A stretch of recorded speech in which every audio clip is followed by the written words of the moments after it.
Did you know that there's been a war going on for thousands of years right under our nose?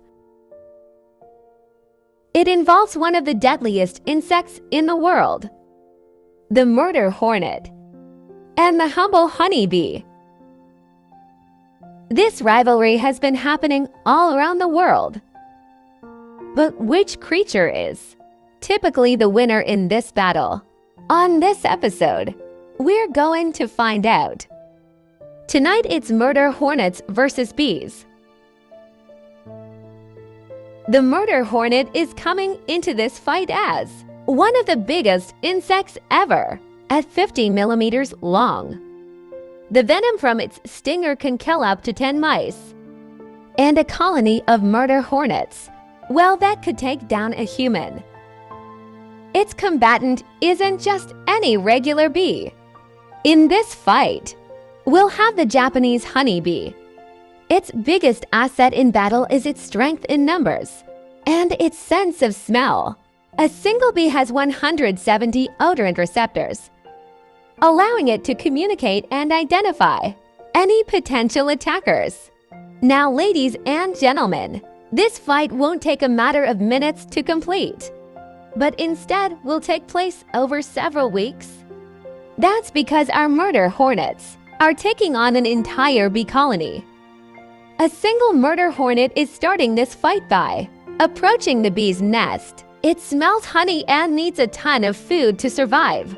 It's hoping to take out a bee who's wandering outside of the hive, and it looks like it successfully does. The murder hornet snatches and takes out the bee with its mandibles. It's gonna bring its corpse back to the nest to eat. And now that the murder hornet knows there's a colony nearby, it's going to tell the other worker hornets where they should hunt. The murder hornets are now in the attack pattern that's known as the slaughter phase.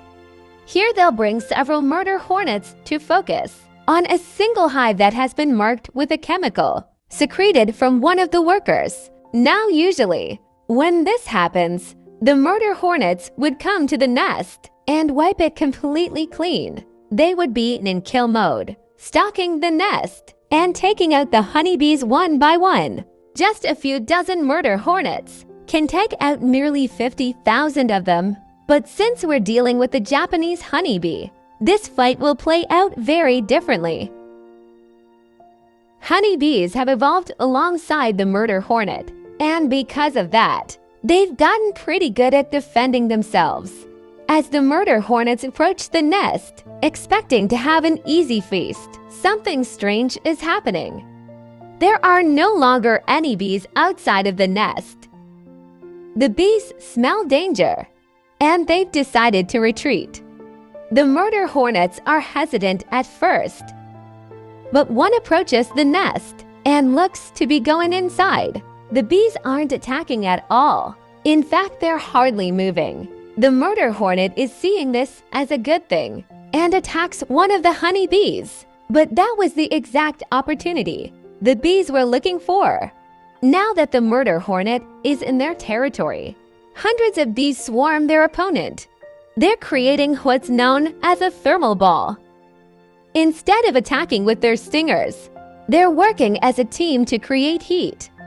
And it turns out that's the murder hornet's greatest weakness. The bee's thermal ball is 47 degrees. The murder hornet is unable to withstand the heat. But this wasn't without sacrifice, as nearly 25% of the bees in the colony also died. But it was well worth it, as the bees have now killed all the murder hornets and will live to see another day.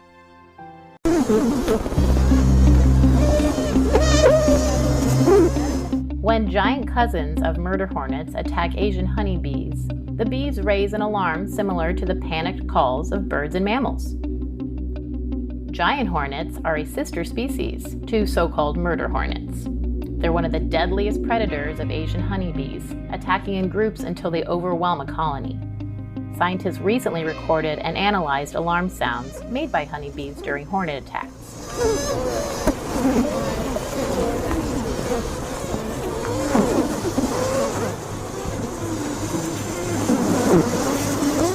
found that when a giant hornet shows up, the bees made a lot more noise.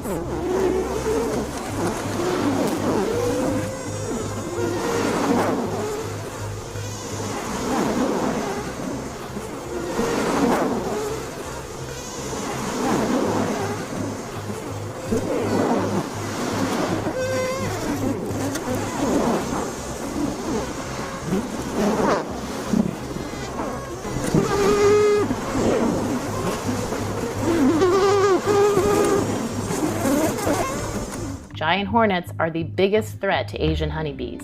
Just one attack can wipe out an entire colony. This could explain why bees have evolved to have a special signal for a giant hornet attack.